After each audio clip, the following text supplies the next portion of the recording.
Radhe Radhe. Hi friends, அனைவருக்கும் வணக்கம். எல்லாருக்கும் எப்படி இருக்கீங்க ஃப்ரெண்ட்ஸ்? நல்லா இருக்கீங்களா?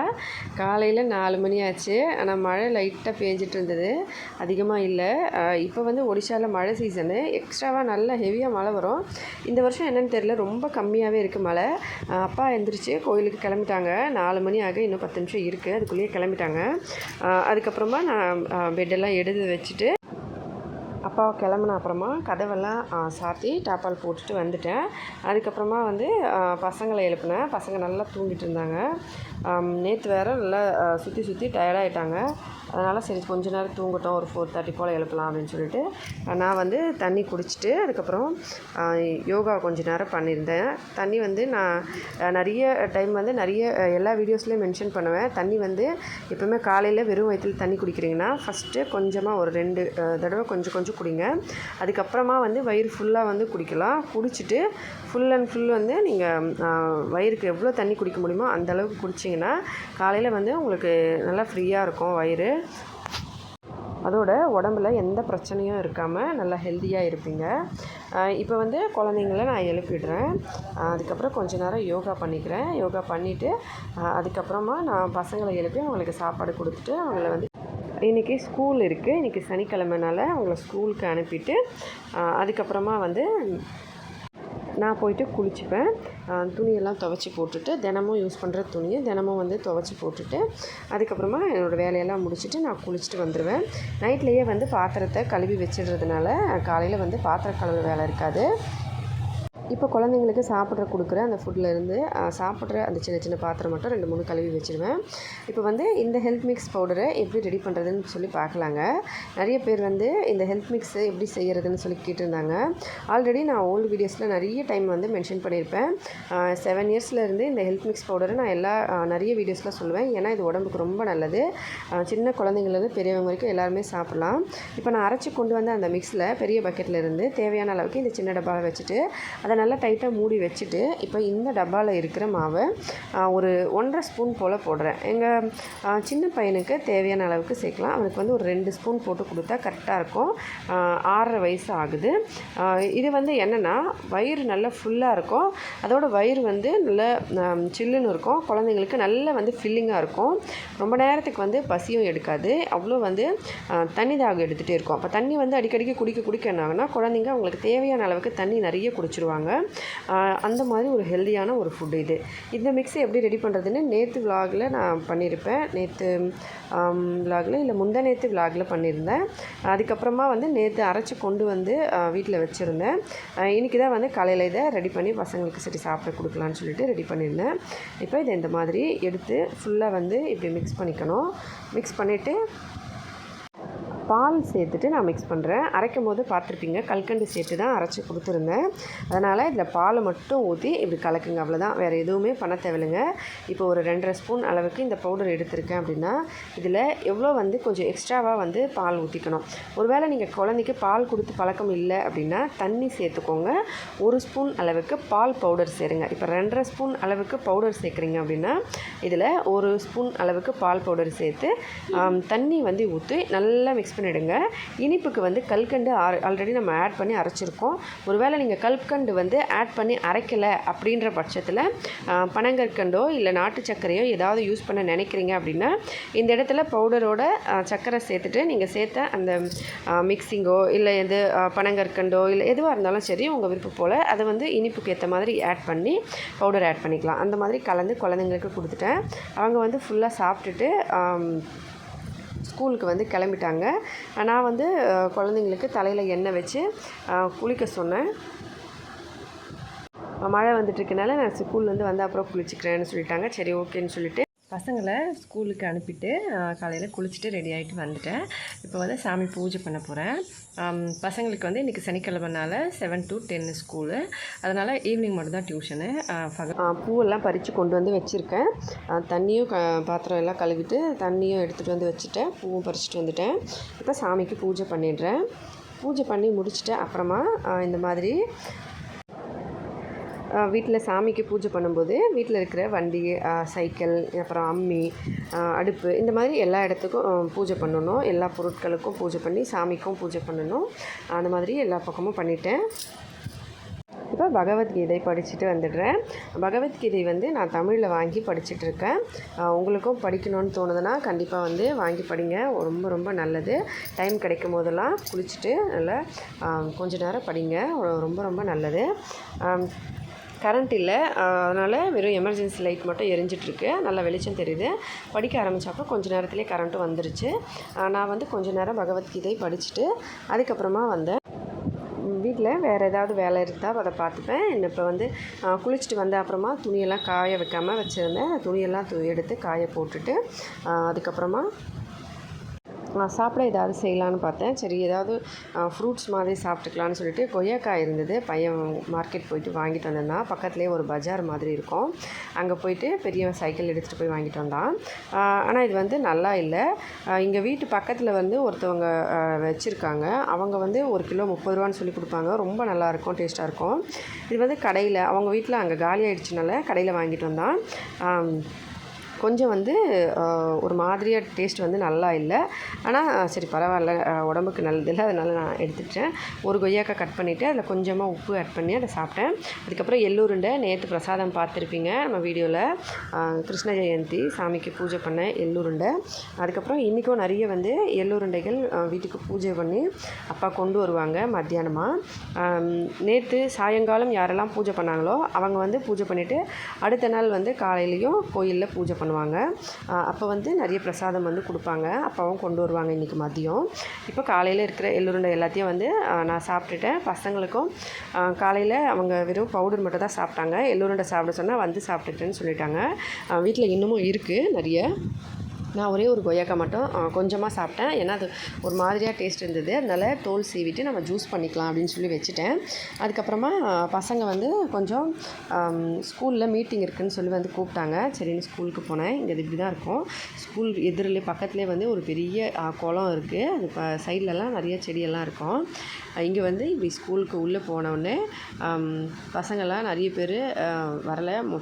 நிறைய பேர் வந்து லீவில் இருக்காங்க. இந்த மீட்டிங்கே அதுக்கு தான். என்னென்னா இதில் என்ன எழுதியிருக்காங்கன்னு எனக்கு எதுவும் படிக்கல. என் பையன்கிட்ட கொடுத்து அவன் படித்தான், நான் கேட்டுக்கிட்டேன். என்னென்னா பசங்கள்லாம் சரியாக ஸ்கூலுக்கு வராமல் நிறைய லீவ் போடுறாங்க. அதுக்கப்புறமா வந்து ரொம்ப அதிகமாக வந்து ஒரு பசங்க வந்து ஒரு 10 வயசு ஆனவுடனே ஸ்கூலுக்கு போகாமல் நின்றுட்டு அப்படியே அதுக்கப்புறம் அங்கே இங்கேன்னு சுற்றுறது, பேரண்ட்ஸ்க்கு ஹெல்ப் பண்ணுறது அந்த மாதிரி பண்ணுறாங்க இல்லையா, அதெல்லாம் அவாய்ட் பண்ணுறதுக்கு தான் அந்த மீட்டிங்.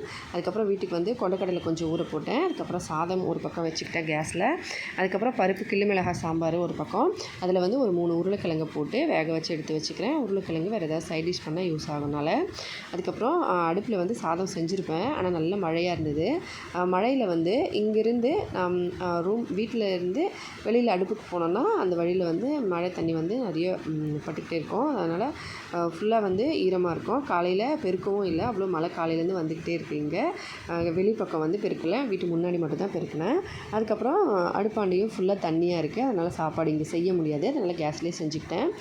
நேற்றுமே கூட கேஸில் தான் செஞ்சிட்ருக்கேன். ஒரு வாரம் ஆகிடுச்சு. அடுப்பில் வந்து செய்யலை, மழைனாலையும். அதுக்கப்புறம் விறகும் கொஞ்சம் கம்மியாக தான் இருக்குது, ஈரமாக இருக்கனால. அதுக்கப்புறம் வீட்டில் வந்து எல்லா பக்கமும் தண்ணி ஒரு சைடில் வந்துட்டு இருந்தது. அதெல்லாம் பார்த்தேன். ஏதாவது வச்சுட்டு நம்ம கொஞ்சம் சைடில் ஏதாவது பொருள் இருக்கா என்னமா எடுத்து வைக்கலாம் அப்படின்னு சொல்லிட்டு இங்கே வந்து அடுப்பு பக்கத்துலேயும் இந்த மாதிரி தண்ணி வந்து மேலேருந்து ஒழுவிட்டு இருந்தது. அந்த சீட்டு வந்து காற்றடிக்கும் போது ஒரு தடவை ஹெவியாக புயல் மாதிரி வந்தது. அப்போ வந்து இந்த சீட்லாம் அப்படியே தூக்கி லைட்டாக அப்படியே போட்டுருச்சு. அப்போ அது வந்து விசில் விட்டுருச்சு. பருப்பு வந்து ஒரு 2 விசில் விட்டு ஆஃப் பண்ணிவிட்டேன், லாஸ்ட்டு சிம்மில் வச்சு. அதுக்கப்புறம் வந்து பால் கொண்டு வந்து பாலையும் அடுப்பு மேலே வச்சு சூடு பண்ணி இந்த பக்கம் பொரியல் பண்ணிகிட்டு இருந்தேன். பொரியலில் வந்து வெறும் உருளைக்கிழங்கு, கத்திரிக்காய், காலிஃப்ளவர் இதை போட்டு தான் சிம்பிளாக வந்து ஒரு பொரியல் பண்ணியிருந்தேன். கிள்ளு மிளகாய் சாம்பாருக்கு இதை வச்சு பசங்க சாப்பிட்ருவாங்க. பசங்களுக்கு வந்து மோஸ்ட்லி மசாலா ஐட்டம்ஸ் நிறைய வந்து காரம் போட்டெல்லாம் செஞ்சால் சாப்பிட மாட்டாங்க. அதனால் வந்து இந்த மாதிரி சிம்பிளாக செஞ்சுடுவேன். சாப்பாடு கிள்ளு மிளகாய் சாம்பார், அதுக்கப்புறமா பொரியல், அது கூட கொஞ்சம் மாங்காய் பழம் பார்த்துக்கிட்டே ரொம்ப நேரமாக உட்காந்து சாப்பிட்டுட்டு இருந்தாங்க. சரி பரவாயில்ல, லீவ் நாளில் தான் டிவி பார்த்துட்டு ரொம்ப நேரம் சாப்பிட்றாங்க, கொஞ்சம் நேரம் சாப்பிட்டுட்டோம் அப்படின்னு சொல்லிட்டு நானும் சரி அவங்களே கையில் சாப்பிட்றாங்க இன்றைக்கி அப்படின்னு சொல்லிட்டு நானும் சாப்பிட ஆரம்பிச்சிட்டேன். 3 பேரும் சாதம், கிள்ளு மிளகாய் சாம்பார், பொரியல், மாம்பழம் இதெல்லாம் வச்சு சாப்பிட்டுட்டோம். அதுக்கப்புறம் பாத்திரம்லாம் கழுவிட்டு சுத்தம் பண்ணிவிட்டு வந்த உடனே அப்பா வந்துட்டாங்க. 2:30 மணிக்கு ஆகிடுச்சு. 2:30 மணிக்கு மேலேயே ஆகிடுச்சு. 3 3 மணி கிட்டத்தட்ட ஆக போகுது. அப்பா வந்தாங்க. பிரசாதம்லாம் நிறைய கொண்டு வந்திருந்தாங்க. எள்ளுருண்டை, இந்த எள்ளுருண்டை, அதுக்கப்புறமா கொய்கரா அப்படின்னு சொல்லிட்டு ஒரு பொகை சொல்லுவாங்க. அப்படின்னா என்னென்னா, நெல் இருக்கு இல்லைங்களா, அந்த நெல்லை வந்து மணலில் போட்டு வறுப்பாங்க. ஒரு பிரசாதம் மாதிரி கோயிலில் வந்து பூஜை பண்ணுவாங்க. இந்த நெல் வந்து மணலில் வறுத்து அதுக்கப்புறம் அந்த தோலெல்லாம் ரிமூவ் பண்ணி எடுத்து வச்சு அதை சாமிக்கு பூஜை பண்ண யூஸ் பண்ணுவாங்க. அதோட வீட்டில் சாப்பிட்றதுக்கும் ஒரு அவல் பொரி அந்த மாதிரி ஒரு ஸ்நாக்ஸ் மாதிரி சாப்பிடுவாங்க. இதை எப்படி செய்கிறதுன்னு சொல்லி ஆல்ரெடி நான் அப்லோட் பண்ணியிருக்கேன். உங்களுக்கு தெரியணுன்னா இன்னொரு நாள் சொல்லுங்கள். நான் கமெண்ட்டில் நல்லா டீட்டெயிலாக வந்து இன்னொரு நாள் நம்ம அப்லோட் பண்ணலாம். அடுப்பில் தான் இதை செய்ய முடியும். சீக்கிரமாக வந்து அப்லோட் பண்ணலாம். அதுக்கப்புறம் இது வந்து நல்லா கட்டி டைட்டாக வச்சிடணும். எப்படி வந்து நம்ம பொரி வந்து நமத்து போயிடுமோ அதே மாதிரி இதுவும் நமத்து போயிடும். அதனால் இது வந்து நல்லா டைட்டாக கட்டிட்டு அதுக்கப்புறம் எடுத்து வச்சிடணும். அப்போ தான் வந்து லைட்டாக வந்து அந்த கிறிஸ்பினஸ் மாதிரி இருக்கும். ரொம்ப வந்து சாஃப்டாக ஆகிடாது. இதை வச்சு நிறைய விதமான டிஷ்லாம் செய்யலாம். பொரி உருண்டை அந்த மாதிரியெல்லாம் வந்து இதில் செய்யலாம். நியா அப்படின்னு சொல்லுவாங்க இதை ஒரியாவில். நியா இல்லைன்னா கொய், அது 2-3 பேர் வந்து சொல்லுவாங்க. கொய் கொரா, கொய், அதுக்கப்புறம் லியா அது மாதிரி சொல்லுவாங்க. இப்போ நான் வந்து கொஞ்சமாக இதை சாப்பிட்டுட்டு அதுக்கப்புறம் எள்ளுருண்டை சாப்பிட்டேன். இந்த எள்ளுருண்டையும் எடுத்து வச்சுட்டு இந்த பிரசாதம் எடுத்து வச்சேன். அப்புறமா இன்னொரு பிரசாதம் கொண்டு வந்தாங்க அப்பா.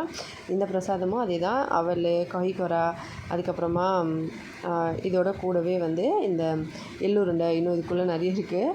அதுக்கப்புறம் ஆப்பிள் சாமிக்கு பூஜை பண்ணிட்டு எடுத்துகிட்டு வந்திருந்தாங்க. வாழைப்பழம் இதெல்லாம் வச்சு இது ஃபுல்லாகவே இன்றைக்கி ஃபுல்லாக சாப்பிட்டா கூட சாப்பிட முடியாது, அவ்வளோ நிறைய கொண்டு வந்திருந்தாங்க.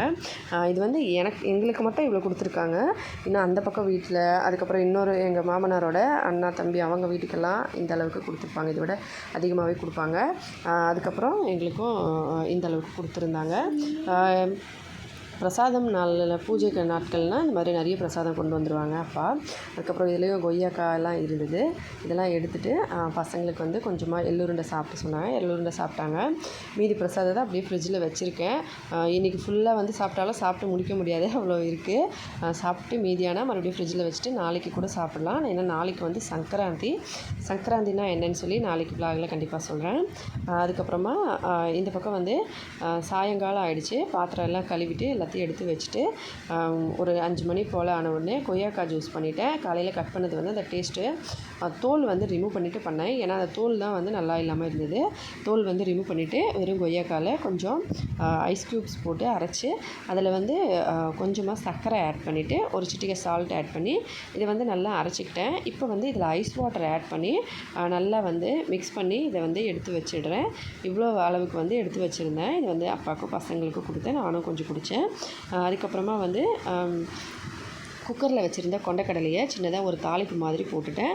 தாளிப்பு மாதிரி போட்டுட்டு அதை எடுத்து ஓரமாக வச்சுட்டு அப்பா காலையில் தினமும் கோயிலுக்கு கொண்டு போவாங்க இல்லைங்களா, பக்கெட்டு, அதுக்கப்புறம் இந்த மாதிரி சொம்பு, இது வந்து நல்லா கொஞ்சம் சுத்தமாக வந்து கழுவி வச்சுருந்தேன். ஏன்னா ரொம்ப கலர் வந்து அழுக்கு பிடிச்சிருந்தது. அழுக்குனா என்னென்னா எண்ணெய். அதுக்கப்புறம் சாயந்தரம் விளக்கு ஏற்றிட்டு சாமிக்கு பூஜை பண்ணிவிட்டு பகவத்கீதை கொஞ்சம் நேரம் சாயங்காலத்துலேயும் படிச்சுப்பேன். பகவத்கீதையும் படிச்சுட்டு எடுத்து வச்சுட்டு அதுக்கப்புறமா வந்து அப்பாவும் சாயந்தரத்தில் கோயிலில் பூஜை பண்ணிவிட்டு வந்தாங்க. அதுக்கப்புறம் பசங்களும் டியூஷன்லேருந்து வந்துட்டாங்க. இன்றைக்கி சாட்டர்டேனால் ஈவினிங் வந்து டியூஷன் இருந்தது. அதனால் ஈவினிங் போயிட்டு வந்தாங்க. அவங்களுக்கு நிறைய வந்து எழுத கொடுத்துருக்காங்களாம். சின்னவர் வந்து சொல்லிகிட்டே இருந்தார், நிறைய கொடுத்துருக்காங்க இன்றைக்கி எழுத அப்படின்னு சொன்னார். நான் சரிப்பா எழுதுங்கன்னா, எப்போவும் கம்மியாக கொடுப்பாங்க, இன்றைக்கி தான் நிறைய கொடுத்துருக்காங்க அப்படின்னு சொல்லிட்டு எழுத ஆரம்பிச்சிட்டாரு. பெரியவர் கொஞ்சம் நேரம் விளையாடிட்டு வருவார். அதுக்கப்புறம் ஜூஸ் ரெடி பண்ணி வச்சுருந்தேன். பசங்களுக்கு எல்லாேருக்கும் கொஞ்சம் கொஞ்சம் கொடுத்துட்டு அதுக்கப்புறம் எங்கள் மாமியாருக்கு, அப்பாவுக்கு, பசங்களுக்கு, எனக்கு எல்லாேருக்கும் கொஞ்சம் கொஞ்சம் கொண்டக்கடலை எடுத்துகிட்டு வந்தேன். தாளிப்பு போட்டு வச்சுருந்தது. விலாக் வந்து நான் ரொம்ப சின்னதாக பண்ணிடலான்னு சொல்லிட்டு சின்னதாக பண்ணியிருக்கேன். நிறைய விஷயங்கள் வந்து கட் பண்ணியும் கொஞ்சம் கொஞ்சமாக ஆட் பண்ணியும் பண்ணியிருக்கேன். ஏன்னா ரொம்ப நீளமாக போயிடுது. ஒரு சில ஃப்ரெண்ட் வந்து சொல்லியிருந்தாங்க, விலாக் வந்து ரொம்ப நீளமாக இருக்குது, கொஞ்சம் ஷார்ட்டாக போடுங்க அப்படின்னு சொல்லி. எதுக்காக நீளமாக இருக்குன்னா, நான் காலையில் 4 o'clockலேருந்து நைட் 9 வரைக்கும் மென்ஷன் பண்ணுறதுனால தான் கொஞ்சம் வந்து பெருசாக இருந்தது. சரி பரவாயில்ல, நிறைய ஃப்ரெண்ட்ஸ்க்கு வந்து போர் அடிச்சிடும் நிறைய பேசிகிட்டே இருந்தா அப்படின்னு சொல்லிட்டு இப்போ வந்து கொஞ்சம் சின்னதாக பண்ணிவிட்டேன். கொண்டக்கடலையும் ஜூஸ்லாம் பண்ணிவிட்டு கொடுத்த அப்புறம் பசங்க படித்து முடித்த அப்புறம் அவங்களோட துணியெல்லாம் முந்தா நேற்று துவச்சி போட்டது இப்போ தான் காஞ்சே இருக்குது. ரொம்ப பொறுமையாக, ஏன்னா மழை வந்துகிட்டே இருக்குது, நடுவில் உள்ளே எடுத்து போடுறது, வெளியே எடுத்து போட்டு அந்த மாதிரி காய வச்சு ஃபுல்லாக வந்து ஈரமாகவே இருந்தது. இப்போ தான் ஒன்று ஒன்றா எடுத்து வச்சு அதுக்கப்புறம் எடுத்துகிட்டு வந்து கொடுத்தவொடனே பசங்க 2 பேரும் அவங்களோட துணியை மடித்து அழகாக அவங்களே வச்சுட்டாங்க. அதுக்கப்புறம் நைட்டு சாப்பாடு ரெடி. சாப்பாடு என்னென்னா எதுவும் நைட்டில் சமைக்கலை. மதியம் செஞ்ச கிள்ளு மிளகாய் சாம்பார்லேயே கொஞ்சம் வந்து இருந்தது, அதை வந்து சூடு பண்ணி திக்னஸாக பண்ணிட்டேன். அதுக்கப்புறம் மதியம் செஞ்ச சாதத்தில் கொஞ்சம் உப்பு போட்டு மிக்ஸ் பண்ணிவிட்டு உருளைக்கிழங்கு வேக வச்சு எடுத்து வச்சதில் கொண்டக்கடலை கொஞ்சம் மீதி இருந்தது. அந்த கொண்டக்கடலை அது கூடவே உருளைக்கிழங்கு போட்டு நல்லா மிக்ஸ் பண்ணி கொஞ்சம் கடுகு எண்ணெய் பச்சை மிளகாய் சேர்த்து அதை வந்து இந்த மாதிரி மசிச்சு வச்சுருக்கேன். அதுக்கப்புறம் மதியம் பண்ண பொரியலும் சூடு பண்ணிவிட்டு 3 பேரும் கஞ்சி சாதம் குடிச்சிட்டோம். வேறு எதுவும் சமைக்கலை ஸ்பெஷலாக நைட்டில். இவ்வளோ தான் வந்து செஞ்சுருந்தோம். இன்றைக்கி விலாகும் இவ்வளோ தான் ஃப்ரெண்ட்ஸ். வீடியோ பிடிச்சிருந்தா மறக்காமல் லைக் பண்ணி ஷேர் பண்ணி சப்ஸ்கிரைப் பண்ணுங்கள் ப்ளீஸ் ஃப்ரெண்ட்ஸ். நம்ம சேனலுக்கு சப்போர்ட் பண்ணுங்கள். உங்களோட சப்போர்ட் நமக்கு ரொம்ப ரொம்ப முக்கியம். சாப்பிட்டு பிடிச்சிட்டு அதுக்கப்புறம் எல்லா சாமானத்தையும் கழுவி எடுத்து வச்சுட்டு வீட்டுக்குள்ளே வந்து பாயெல்லாம் போட்டாச்சு. பசங்க இந்த பக்கம் நல்லா பெட்ஷீட் உதறி போட்டாங்க, நான் கொஞ்சம் சரி பண்ணி விட்டேன். அதுக்கப்புறம் அப்பாவுக்கும் பாயெல்லாம் போட்டு கொசு வலையெல்லாம் கட்டிட்டு வந்துட்டேன். இவங்க 2 பேரும் தூங்க சொன்னால் கொஞ்சம் நேரம் விளையாடிட்டு இருந்தாங்க. அண்ணா தம்பி 2 பேரும் சரி கொஞ்சம் நேரம் விளையாடட்டும்னு சொல்லிவிட்டு நானும் உட்காந்துட்டு இருந்தேன். கொஞ்சம் நேரம் ஃபோனில் எடிட்டிங் வேலை ஏதாவது பார்த்துட்டு இருந்தேன். அவங்களும் விளையாடி முடித்த உடனே அதுக்கப்புறம் இப்போ தூங்க போகிறோம். அவ்வளோதான் ஃப்ரெண்ட்ஸ். விலாக் பிடிச்சிருந்தா லைக் பண்ணி ஷேர் பண்ணி சப்ஸ்கிரைப் பண்ணுங்கள். ஹெல்தியாக சாப்பிட்டு சந்தோஷமாக சேஃபாக பத்திரமா வருங்க. நாளைக்கு இதே மாதிரி இன்னொரு விலாகில் பார்க்கலாம். நன்றி, வணக்கம்.